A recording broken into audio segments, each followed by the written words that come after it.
à bord. Oui, c'est terrible pour Malaysian puisque ça fait la deuxième perte d'un avion de cette dimension-là. C'est tragique. Ça, c'est la première réaction. J'écoutais votre antenne à l'instant. L'avion volait très haut, donc ça implique qu'il volait dans une zone de conflit, évidemment.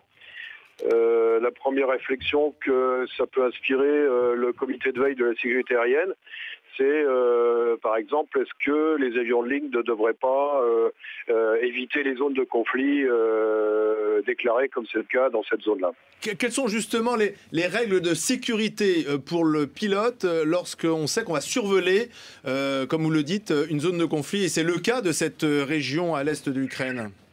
A priori, c'est la compagnie qui décide, les opérations de la compagnie aérienne qui décident des routes qui sont empruntées par les avions.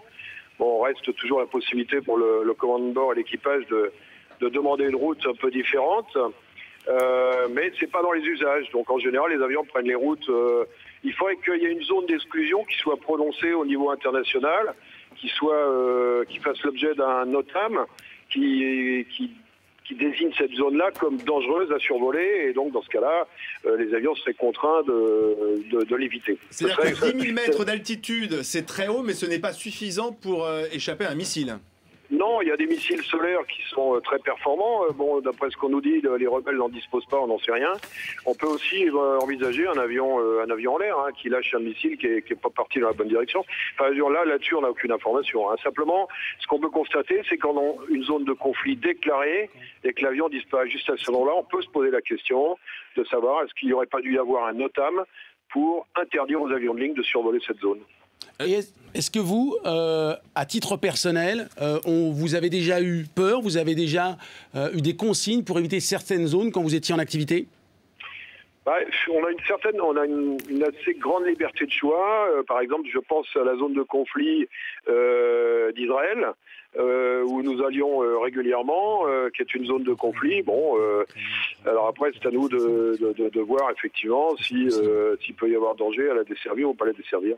Mais on se pose beaucoup de questions ce soir, par exemple. Est-ce qu'on peut imaginer que la cible était un avion militaire, que les séparatistes pro-russes, si on reste sur cette hypothèse-là, visaient un avion militaire et que finalement, ils ont raté leur cible et ils ont touché ce Boeing? On peut tout imaginer, mais en tout cas, on ne les voit pas abattre volontairement un avion de ligne civile. Ça paraît complètement insensé et contre-productif sur le plan de leur cause, quoi. Comment un pilote peut réagir? Peut-il réagir? Comment les pilotes et les passagers ont vécu cette catastrophe si se confirme effectivement que c'est un missile qui est venu abattre ce Boeing? À l'heure actuelle, il n'y a strictement aucun moyen d'éviter un missile, même pas de le voir venir, puisque le missile, en général, il va arriver par derrière, il va chercher la source de chaleur des réacteurs. Mais il existe des moyens pour tromper les missiles. Je crois qu'il y a très très peu d'avions au monde qui sont équipés, les avions des chefs d'État et les avions notamment de la compagnie El Al qui sont équipés de ce qu'on appelle des flares, c'est-à-dire que quand